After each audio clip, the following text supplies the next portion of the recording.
오늘 여러분의 식탁 위에 올라온 그 맛있는 치킨, 어쩌면 그 속에 여러분의 건강을 야기하는 치명적인 비밀이 숨겨져 있을지도 모른다는 사실 알고 계셨습니까? 대한민국 국민이라면 남녀노소 누구나 사랑하는 국민 간식 소울푸드 치킨. 바삭한 튀김옷과 쫄깃한 속살의 조화는 상상만 해도 군침이 돌게 만듭니다. 하지만 최근 인터넷 커뮤니티와 SNS를 중심으로 퍼져나가고 있는 한 가지 흉흉한 소문이 우리의 즐거운 식사 시간을 공포로 몰아넣고 있습니다. 바로 우리가 즐겨 먹는 닭고기, 그 중에서도 특히 맛있는 부위로 꼽히는 닭날개에 암을 유발하거나 강력한 내성균을 만드는 항생제가 가득 주입되어 있다는 주장입니다. 이 소문은 급속도로 퍼지며 특히 건강에 민감한 노년층 시청자 여러분을 포함한 많은 이들을 불안에 떨게 하고 있습니다. 매일같이 즐겨 먹던 치킨이 내 자녀와 손주들에게 먹였던 그 닭고기가 사실은 약물 덩어리였다니, 이것이 정말 사실이라면 이보다 더 배신감 느끼고 무서운 일이 어디 있겠습니까? 오늘 이 시간 저희 행복천사 채널에서는 이 충격적인 괴담의 진실을 과학적 근거를 바탕으로 철저히 파헤쳐 드리고, 나아가 여러분이 안전하고 건강하게 닭고기를 섭취할 수 있는 완벽한 가이드를 제시해 드리겠습니다. 여러분의 건강한 삶을 위해 이 영상은 끝까지 시청해 주셔야 합니다. 먼저 문제의 그 소문, 닭날개 항생제 주입설의 실체부터 확인해 보겠습니다.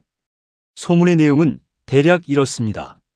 닭을 빨리 키우고 질병을 예방하기 위해 엄청난 양의 항생제를 투여하는데, 그 항생제를 주사하는 부위가 바로 닭의 날개라는 것입니다. 그래서 닭날개에는 미처 흡수되지 못한 항생제 잔류물이 가득 쌓여 있고, 이를 사람이 먹으면 항생제 내성이 생기거나 심각한 부작용을 겪게 된다는 주장입니다. 그럴듯하게 들리는 이 이야기, 과연 사실일까요? 이 의문을 해결하기 위해 저희는 국내 축산학 분야의 최고 권위자 중 한 분인 국립한국농수산대학교 축산학부 가금전공 노한국 교수님께 자문을 구했습니다. 노한국 교수님의 답변은 명쾌했습니다. 결론부터 말씀드리면 이 소문은 과학적 근거가 전혀 없는 가짜 뉴스입니다. 교수님께서는 현대 축산 시스템에 대한 이해가 부족해서 생긴 오해라고 설명하셨습니다. 우리가 흔히 생각하는 것처럼 닭을 한 마리 한 마리 붙잡고 날개에 주사를 놓는 장면을 상상해 보십시오. 수십만 마리의 닭을 키우는 현대식 양계 농가에서 그런 방식의 개별적인 치료나 투약은 현실적으로 불가능에 가깝습니다. 시간과 비용 측면에서도, 그리고 닭에게 주는 스트레스 측면에서도 도저히 시행할 수 없는 방식입니다. 그렇다면 닭이 병에 걸리거나 예방이 필요할 때는 어떻게 항생제를 투여할까요? 교수님의 설명에 따르면 닭은 한 번에 여러 마리를 군집으로 키우는 특성상 개별 치료보다는 집단 관리를 합니다. 따라서 항생제나 영양제 등이 필요한 경우 닭들이 마시는 물, 즉 음수에 약을 타서 먹이거나 사료에 섞어서 급여하는 방식을 사용합니다. 즉 특정 부위인 날개에 약물을 집중적으로 주입한다는 주장 자체가 현대 축산 기술과는 동떨어진 상상 속의 이야기일 뿐입니다. 하지만 여기서 이런 의문이 드실 수 있습니다. 물이나 사료에 타서 먹인다고 해도 결국 닭의 몸속에 항생제가 들어가는 것 아니냐? 그럼 그 고기를 먹는 우리 몸에도 항생제가 쌓이는 것 아니냐? 라는 걱정입니다. 매우 당연하고 합리적인 걱정입니다. 하지만 안심하십시오. 우리 정부와 관련 기관은 국민의 먹거리 안전을 위해 그렇게 허술하게 관리하지 않습니다. 이렇게 길러진 닭이 우리의 식탁 위에 오르기 위해서는 반드시 거쳐야 하는 엄격한 관문이 있습니다. 바로 검사기관을 통한 출하 적합 여부 검증 과정입니다. 이 과정은 법률적 근거에 따라 매우 까다롭게 진행됩니다. 노한국 교수님께서는 이 부분을 특히 강조하셨습니다. 식용으로 사용되는 모든 축산물은 출하 전에 법률적인 기준에 따른 잔류 항생제 검사를 반드시 받아야 하며, 여기서 적합 판정을 받은 닭만이 시중에 유통될 수 있다고 하셨습니다. 그리고 시청자 여러분께서 가장 눈여겨보셔야 할 중요한 개념이 있습니다. 바로 휴약기간입니다. 휴약기간이란 가축에게 약품을 투여한 후 가축의 몸속에 남아있는 약물 수치가 허용 기준치 아래로 떨어져 안전해질 때까지 필요한 기간을 말합니다. 우리나라는 이 휴약기간 규정을 매우 엄격하게 적용하고 있습니다.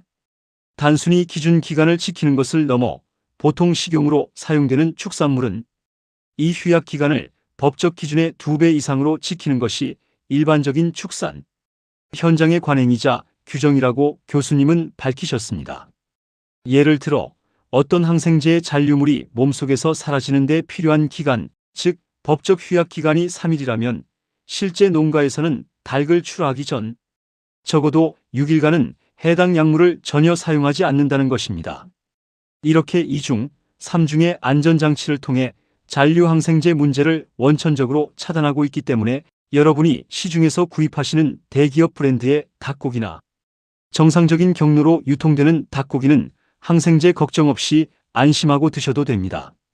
이제 닭날개에 항생제가 쌓여 있다는 소문은 명백한 거짓으로 밝혀졌습니다. 그런데 이 괴담과 함께 떠도는 또 다른 소문이 있습니다. 바로 닭고기의 특정 부위, 예를 들어 날개나 꽁지, 껍질 등에 균이 많거나 독소가 쌓여 있어서 섭취를 피해야 한다는 주장입니다.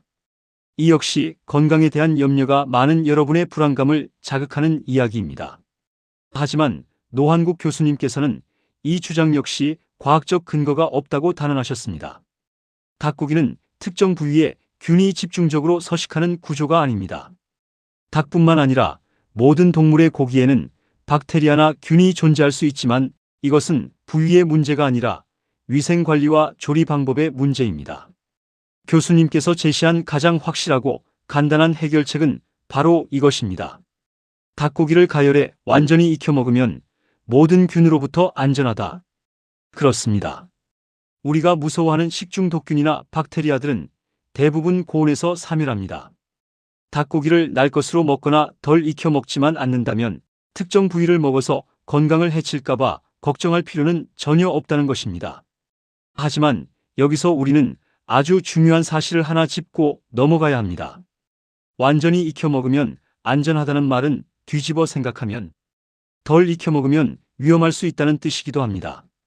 실제로 닭고기 섭취와 관련하여 우리가 진짜로 경계해야 할 것은 날개의 항생제가 아니라 덜 익은 닭고기에서 발생할 수 있는 캄필로박터균 감염입니다.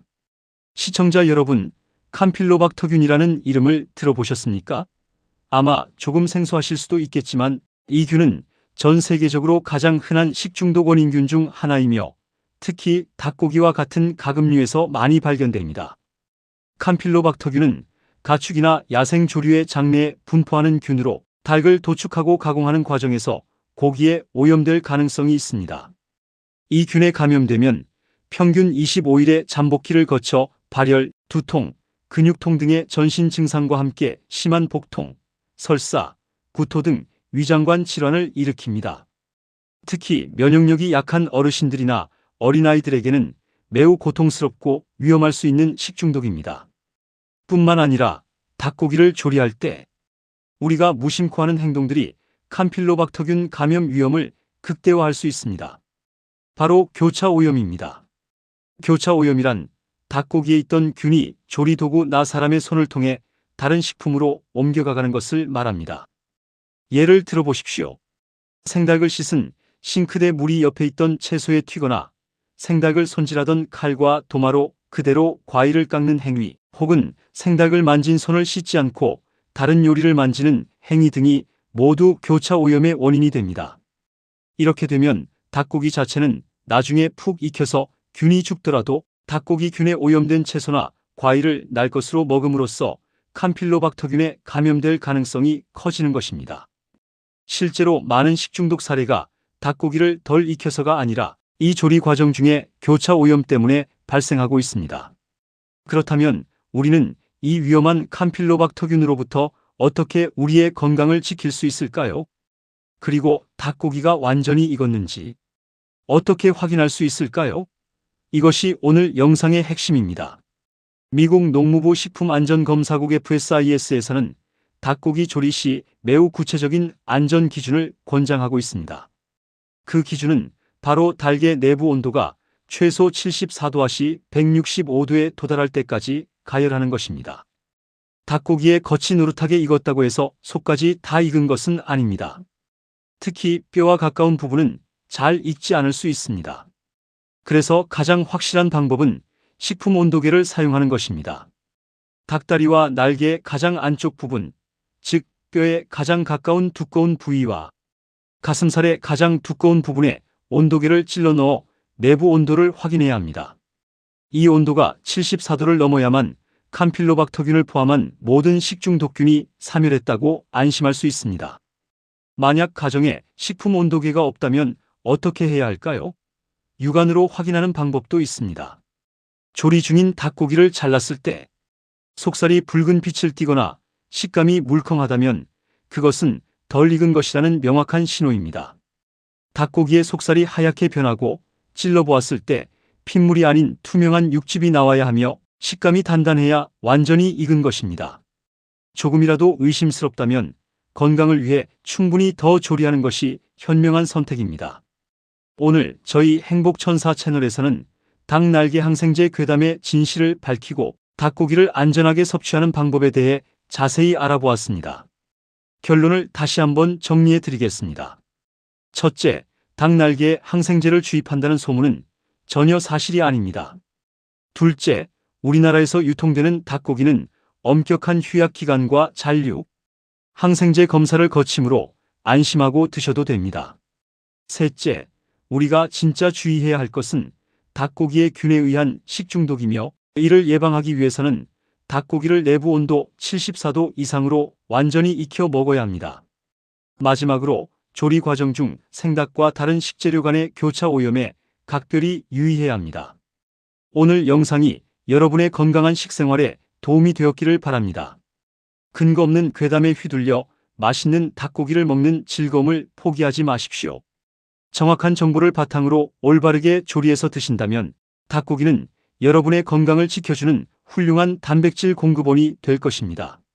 앞으로도 저희 행복천사 채널은 시청자 여러분의 건강과 행복을 위해 인터넷에 떠도는 수많은 건강 정보 중 진짜와 가짜를 구별해 드리고 과학적이고 유익한 정보만을 엄선해서 전해드리겠습니다. 여러분의 삶에 건강과 웃음이 가득하기를 늘 응원하겠습니다. 오늘 정보가 유익하셨다면 화면 아래에 있는 행복천사 채널 구독하기 버튼과 좋아요 버튼을 꼭 눌러주십시오. 여러분의 응원이 더 좋은 영상을 만드는 데 큰 힘이 됩니다. 그리고 이 중요한 정보를 아직 모르고 계시는 주변의 소중한 가족이나 지인분들에게도 영상을 널리 공유해 주십시오. 여러분의 공유 한 번이 사랑하는 분들의 건강을 지키는 시작이 될 수 있습니다. 오늘도 건강하고 행복한 하루 보내십시오. 행복천사였습니다. 감사합니다.